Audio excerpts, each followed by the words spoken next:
Your tomato plants are stunted, the leaves are curling, and you've already spent money on 3 different fertilizers. Meanwhile, somehow, your grandmother's tomato plants used to bend their stakes from the weight of the fruit, and she never bought a single bag of fertilizer. She used what was already in her kitchen: an eggshell, a fish head, an aspirin tablet. 12 of her methods are backed by real science. 2 of them, scientists have actually proven wrong, and I'll tell you exactly which ones, so you don't waste a season repeating her mistakes. And the last one on this list breaks every rule you've ever heard about tomatoes. Top farmers in California use it to grow the most expensive tomatoes in the country. Let's go. Before a single seed touched soil, Grandma dropped them in a bowl of hydrogen peroxide from the medicine cabinet. Odd habit, except it's backed by real plant biology. Hydrogen peroxide is just water with 1 extra oxygen atom. That extra oxygen softens the seed's outer shell and jolts it out of dormancy faster. Old or heirloom seeds with a tough coat respond especially well. Germination rates can jump dramatically. The method: a 3% solution, 30 minutes to 4 hours, then rinse well before planting. Go stronger than 3% and you'll damage the seed instead of waking it up. Here's where it gets interesting. Grandma believed crushed eggshells in the planting hole stop blossom end rot, that ugly dark patch on the bottom of the fruit. Modern research says she was half right. Blossom end rot usually isn't a calcium shortage at all. Most soil already has plenty. The real cause is inconsistent watering, which stops the plant from moving the calcium it already has into the fruit. So eggshells don't fix this season's problem, but they do slowly build better soil over years. Grandma wasn't solving this year's tomatoes. She was quietly investing in next year's.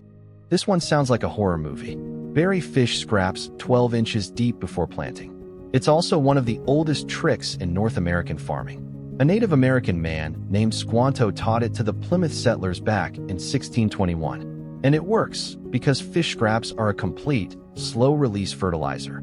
Nitrogen, phosphorus, potassium, plus calcium and trace minerals, all released right as the roots reach down for it.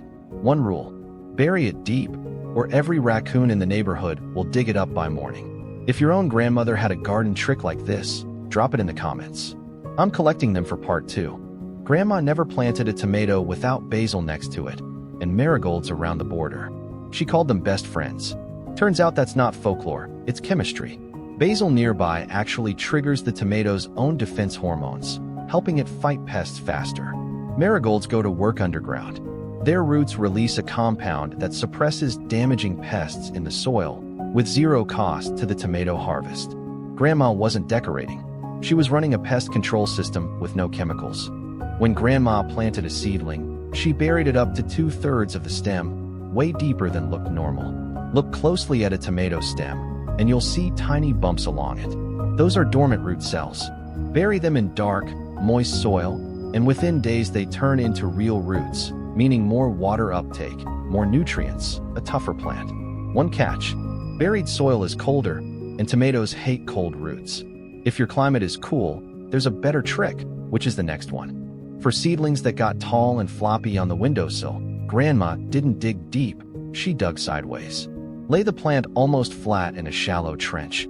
Bend just the top upward, and bury the rest.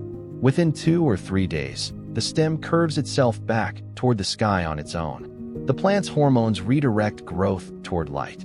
And because the buried stem stays in the warmest, richest top layer of soil, this method actually beats deep planting in cold or heavy clay ground.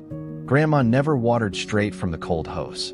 She filled a bucket in the morning and let it sit in the sun for hours before using it in the afternoon. Cold water hitting warm soil shocks tomato roots.